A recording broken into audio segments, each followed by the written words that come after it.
How's everyone doing today? All right. For those of you who don't know me, my name's Jimmy. I'm the owner. I bought the bar 2 years ago from a guy named Pokey, Dan Pokwinski. And we're just keeping the tradition alive here. Thanks to all of you for coming out and keeping the party going. It's been 72 years since the Club 400 was founded. It was founded by Les Paul's dad and brother. And we're keeping that tradition alive 72 years later, and hopefully another 72 years after that. So thank you everyone for coming out. Make sure you get some tacos, get some beers, enjoy the new mural. And I'm gonna hand it over to my friend Chris Vincent, who did an awesome job on this mural. So thanks everyone for coming out. Okay, it's about Les Paul. Les Paul said, it's not technique, it's what you have to say. Les Paul said, you can't go to the store and buy a good ear and rhythm. He also said, my first guitar came from Sears and Roebuck, and I believe it cost $3.95. Wow. So he nationally has done so much for us. He was an inventor, he was a musician, he was a singer, he was part of the community. And for his brother and his dad to have this place, and for him to play here, and then for Pokey to have it for so many years, and now Jimmy. And as Sue said, when she'll speak, she's so happy that they're keeping Les Paul's name alive, that we're keeping what he was about, and he was about community and about music. And so I just feel honored to be able to do this mural. Thank you. Thank you.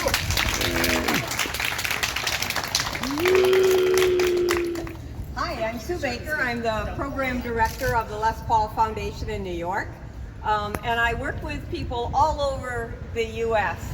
On different projects related to Les Paul.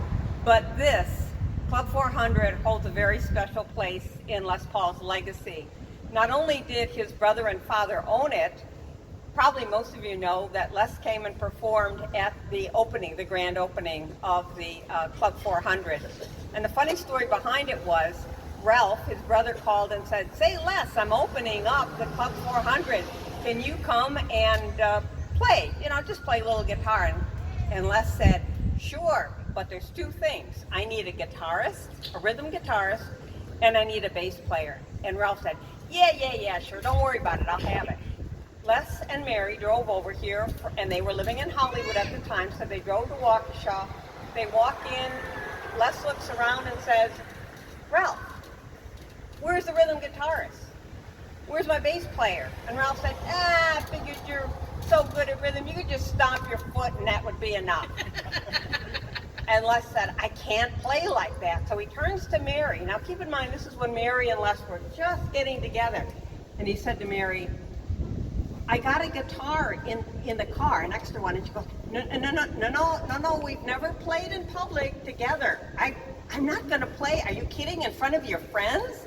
In your hometown, you want me to play guitar with you for the first time? Here, no, not happening.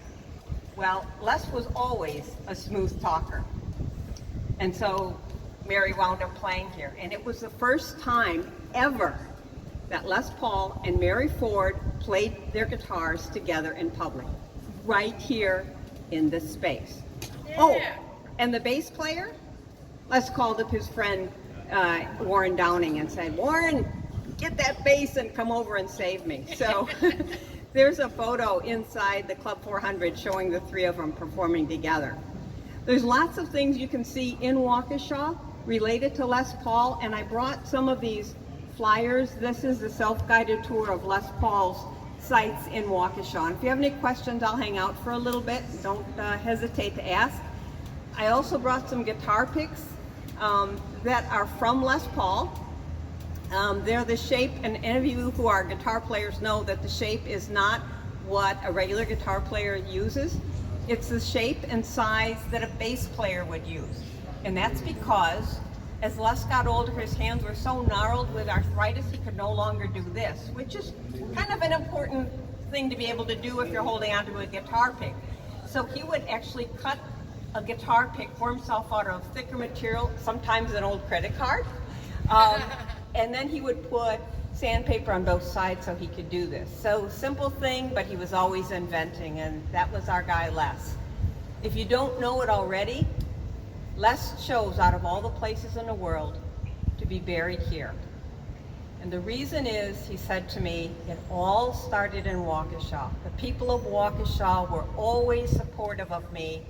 I think I should bring it full circle, and I want to be buried in Waukesha. So enjoy the Les Paul sites in Waukesha, and especially this beautiful mural that Chris did. I'm so pleased with what she did. Thank you very much.